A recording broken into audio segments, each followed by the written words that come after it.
मेरे प्यारे दोस्तों, आप सबों को मेरा प्रेम पूर्वक नमस्कार। दोस्तों, आज के इस वीडियो में हम बताने जा रहे हैं कि मनुष्य के बर्बादी का कौन से कारण है। तो आइए चलते हैं, शुरू करते हैं।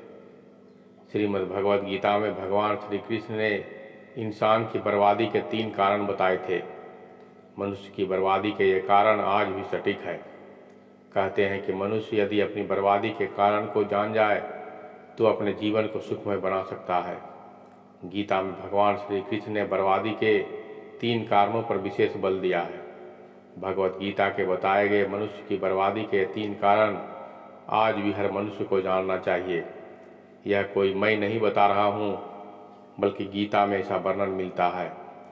क्या आप जानते हैं कि मनुष्य की बर्बादी के इन 3 कौन कौन से कारण हैं? यदि नहीं तो आगे हम एक कहानी के आधार पर जानते हैं। प्राचीन काल में एक शाही परिवार में एक लड़के का जन्म हुआ। कम उम्र में ही शाही ठाट से वह दूर गुरुकुल में भेज दिया गया। गुरुकुल में यह बालक सबसे होनहार था। उसने वेदों और हिमालय की जंगलों में चला गया। उसने लंबे समय तक तपस्या की। धीरे धीरे इस सन्यासी की चर्चा सभी जगह होने लगी। उसे राज्य का राजा बहुत ही क्रूर व्यक्ति था। राजा ने सन्यासी से भेंट करने की ठानी, जिसके बाद राजा उस सन्यासी से इतना प्रभावित हुआ कि उसने अच्छाई की राह पर चलने की ठान ली। राजा मन ही मन सोचने लगा कि अगर ये सन्यासी मुझे चंद मिनटों में ही इतना कुछ बदल सकता है, तो यदि ये मेरे पास रहने लगे तो मेरी ज़िंदगी ही बदल जाएगी। इसके बाद राजा ने सन्यासी से अपने साथ चलने की आग्रह करने लगा। सन्यासी इसके लिए मान गए और राजा उन्हें साथ लेकर महल ही में चले गए। वहाँ राजा ने सन्यासी को शाही कमरे में भोजन करवाया। सन्यासी ने राजा का धन्यवाद किया और जाने की आज्ञा मांगी, जिस पर राजा ने कहा कि आप हमारे बगीचे में हमेशा के लिए रह सकते हैं। सन्यासी ने राजा के प्रस्ताव को स्वीकार कर लिया। बगीचे में सन्यासी के लिए एक कुटिया बना दी गई। राजा ने भी सन्यासी को खूब सेवा की। कुछ समय बाद अचानक राजा और रानी अपने पड़ोस के राज्य में चले गए। साथ ही एक सेवादार को सन्यासी की सेवा के लिए बोल गए, लेकिन सेवादार बीमार पड़ गया और अगले दिन से आया ही नहीं। ऐसे में सन्यासी को कोई भोजन देने वाला भी नहीं था। कुछ दिनों के बाद जब राजा वापस आए तो सन्यासी ने राजा को बहुत डांटा। राजा ने सन्यासी से क्षमा मांगी और फिर सब कुछ ठीक हो गया। फिर कुछ दिन बाद राजा को राज्य से फिर कुछ दिनों के लिए बाहर जाना पड़ा। एक बार राजा ने रानी को आदेश दिया कि जब तक वह आते नहीं हैं तब तक राजा को किसी प्रकार की कोई दिक्कत नहीं होनी चाहिए, जिसके बाद रानी हर रोज़ भोजन पकाकर सन्यासी को भेज देती थी। अब दिन और रानी के नहाने की आ गई और सन्यासी को भोजन देना भूल गई। जब भोजन नहीं आया तो सन्यासी सोच में पड़ गया और वह खुद महल में जाकर देखा। सन्यासी की नज़र रानी पर पड़ी। उसने रानी के अद्भुत रूप को देखकर चकित हो गया। सन्यासी रानी की सुंदरता को भुला न सका और उसने खाना पीना छोड़कर अपनी कुटिया में पड़ा रहा। राजा जब वापस लौटे तो उसे सन्यासी के हाल का पता लगा। राजा ने जब सन्यासी से यह पूछा तो उसने कहा कि मैं रानी की अद्भुत सुंदरता का कायल हो गया हूँ। इस पर राजा ने सन्यासी से कहा कि आप मेरे महल में चलिए, मैं रानी आपको दे दूंगा।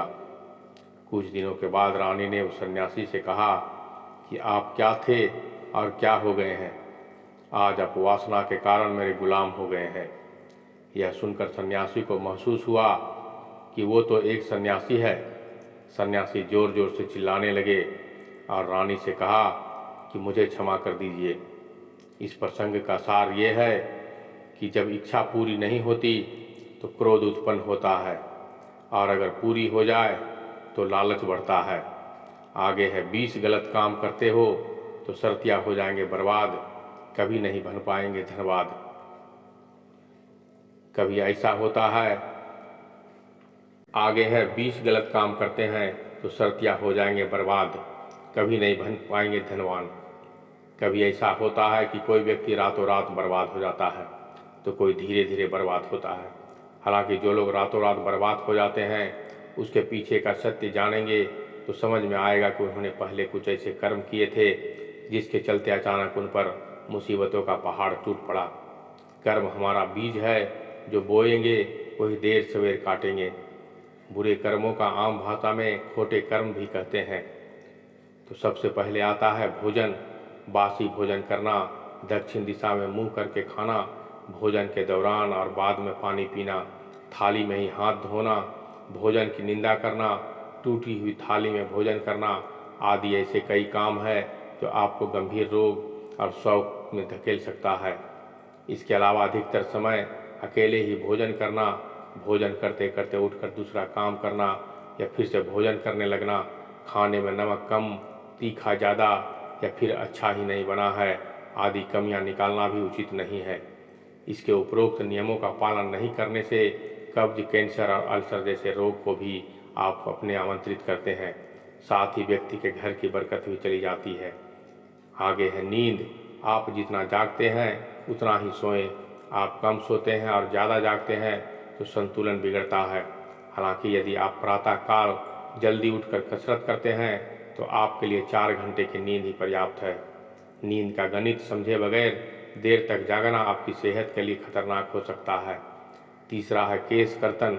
मंगल और शनिवार के दिन बाल कटवाना, बाल कटवाने के बाद स्नान नहीं करना, घर में ही बाल काट लेना, लंबी दाढ़ी और बाल रखना, बालों में नियमित तेल नहीं लगाना, बाल को नोचना, बाल को हाथों से ही तोड़ना आदि ऐसी कई लक्षण हैं जिसके उम्र में कमी होती है। लोग चंदन का लेप चेहरे पर लगाते हैं, लेकिन यदि आप यह लेप बिना स्नान से पहले अक्सर लगाते हैं तो इसके लिए आपकी ज़िंदगी के कई साल कम हो जाते हैं। यदि बालों पर तेल लगाने के बाद वही हाथ हमारे किसी भी अन्य शारीरिक अंग को छू ले तो ऐसे में हमारी उम्र कम हो जाती है। आगे है वस्त्र। अक्सर लोग रात में अपने वस्त्र धोकर बाहर सूखने के लिए डाल देते हैं, जो वास्तु के नियमों के विरुद्ध है। इससे व्यक्ति को रोग तो उत्पन्न होता ही है, दूसरी ओर सुबह सूखने वाले कपड़े पहनने से उसे अचानक विपत्ति का सामना करना पड़ सकता है। 5वां है शौच आदि। मूत्र, शौच, छींक और बगासी को रोकने घातक है। खुले में खड़े होकर पेशाब करते से यह तरीका आपकी उम्र को कम करने के लिए भी जिम्मेदार है। यदि आप घास के ढेर पर या फिर कंकाल पर बैठते हैं तो आपकी मृत्यु नज़दीक मानी जाती है। शौच का स्थान और शौच करने की दिशा भी नियुक्त है, उसी का पालन करें। इसके अलावा जो व्यक्ति नाखून चबाता है या फिर स्वयं को दूषित रखता है, स्वयं की सफाई का ध्यान नहीं रखता है, ऐसे व्यक्ति की उम्र कम होती चली जाती है। 6ठा है संभोग आदि। यदि संभोग करना, दिन के समय ही समागम करना या मंगलवार को समागम करने से व्यक्ति की उम्र तो घटती ही है, साथ ही उसे गंभीर रोग भी उत्पन्न होते हैं। मंगलवार को संभोग करने से उसके अपने जीवन में अचानक किसी शोक का सामना करना पड़ सकता है। कहते हैं कि अत्यंत भोगी, विलासी और काम वासना में ही लिप्त रहने वाला व्यक्ति धीरे धीरे मौत के मुंह में स्वतः ही चला जाता है। 7वां है उंगली या गर्दन चटकाना। कई लोगों की आदत होती है कि अपने उंगलियां या गर्दन की हड्डी को चटकाते रहते हैं। यह लक्षण गलत है। इससे जहां उम्र कम होता है वहीं दरिद्रता बढ़ती है। वास्तव में कुछ लोग हर थोड़ी देर बाद जोर जोर से अपनी उंगली चटकाते रहते हैं।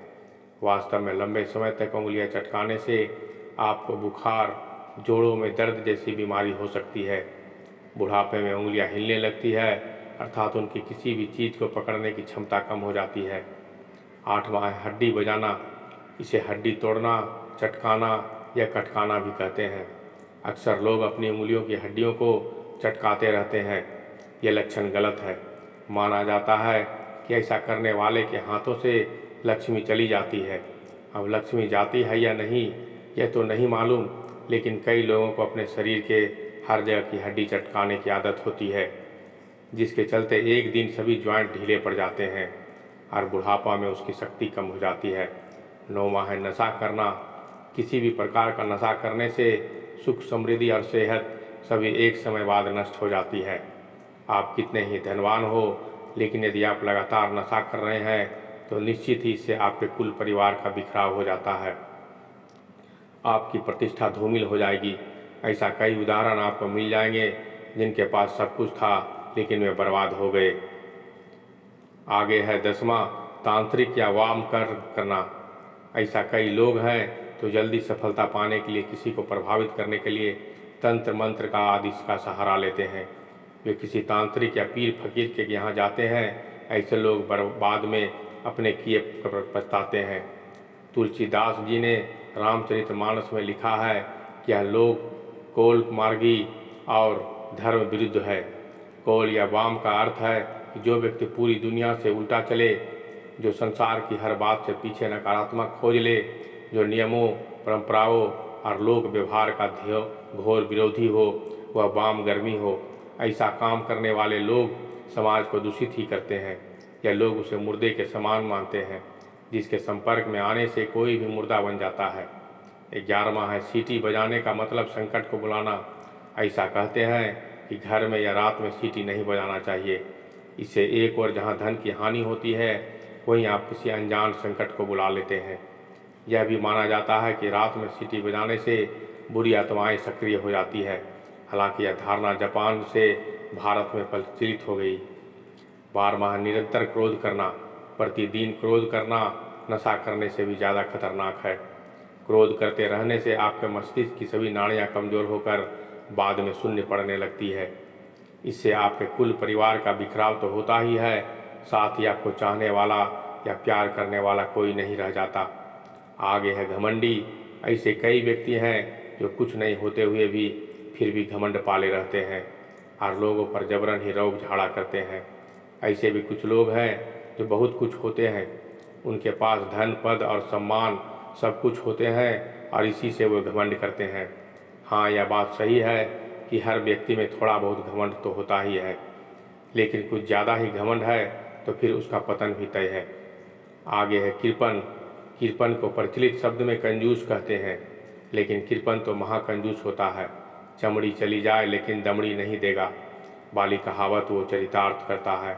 ऐसे व्यक्ति द्वारा अर्जित धन का उपयोग न तो वह कर पाता है और ना ही उसका परिवार। अति कंजूस व्यक्ति को मृतक समान माना गया है।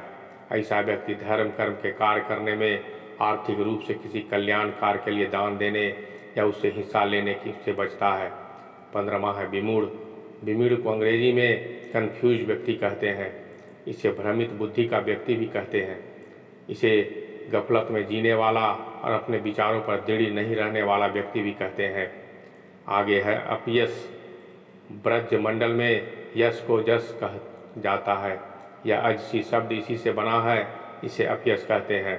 अर्थात जिसके पास यश नहीं है वो अपयश वही है। इसे उर्दू में बदनामी भी कहते हैं। समाज में ऐसे कई व्यक्ति हैं जिनका घर, परिवार, कुटुंब, समाज, नगर और राष्ट्र आदि किसी भी क्षेत्र में कोई सम्मान नहीं होता। विष्णु विमुख और संत विरोधी। इसका अर्थ है भगवान विष्णु के प्रति प्रीति नहीं रखने वाला, अस्नेही या विरोधी। इसे ईश्वर विरोधी भी कहा गया है। आगे है तनु पोषक। तनु पोषक का अर्थ खुद के तन और मन को ही पोषित करने वाला, खुद के स्वार्थ और आत्म संतुष्टि के ही जीने वाला। ऐसे व्यक्ति के मन में किसी भी अन्य के लिए कोई भाव या संवेदन नहीं होता है। ऐसा व्यक्ति भी मृतक के समान ही होता है। आपने देखा होगा कि बहुत से लोग खाने पीने में, पहनने में, ओढ़ने में, घूमने फिरने में, हर बात में सिर्फ यही सोचते हैं कि सारी चीज़ें पहले मुझे मिल जाए, बाकी किसी अन्य को मिले ना मिले। ऐसे लोग के मन में अपने परिवार, समाज और राष्ट्र के लिए कोई भावना नहीं होती है। 19वां है निंदक। हालांकि कबीरदास जी ने कहा है कि निंदक नियरे राखिए, आंगन कुटी छवाए, बिन पानी साबुन बिना निर्मल करे सुभाए। लेकिन हिंदू धर्म अनुसार कई ऐसे लोग होते हैं जिनका काम ही निंदा करना होता है। वे जल्दी ही समाज में प्रतिष्ठा खोकर आर्थिक रूप से भी बर्बाद हो जाते हैं।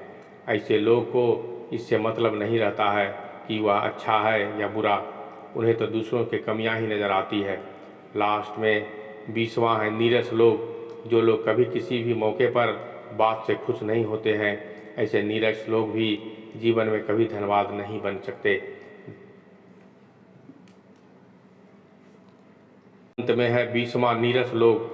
जो लोग कभी किसी भी मौके पर बात से खुश नहीं रहते, ऐसे में नीरस लोग भी जीवन में कभी भी धनवान नहीं बन सकते। तो दोस्तों, ये वीडियो आपको कैसा लगा हमें कमेंट करके ज़रूर बताने की कोशिश कीजिएगा। अगर वीडियो अच्छा लगे तो एक लाइक ज़रूर कर दीजिएगा। साथ ही साथ मेरे चैनल को भी सब्सक्राइब कर लीजिएगा ताकि हम इसी तरह का वीडियो आपके पास लेकर आता रहें। तो मिलते हैं अगले वीडियो में एक ज्ञान भरी बातों के साथ। तब तक के लिए धन्यवाद।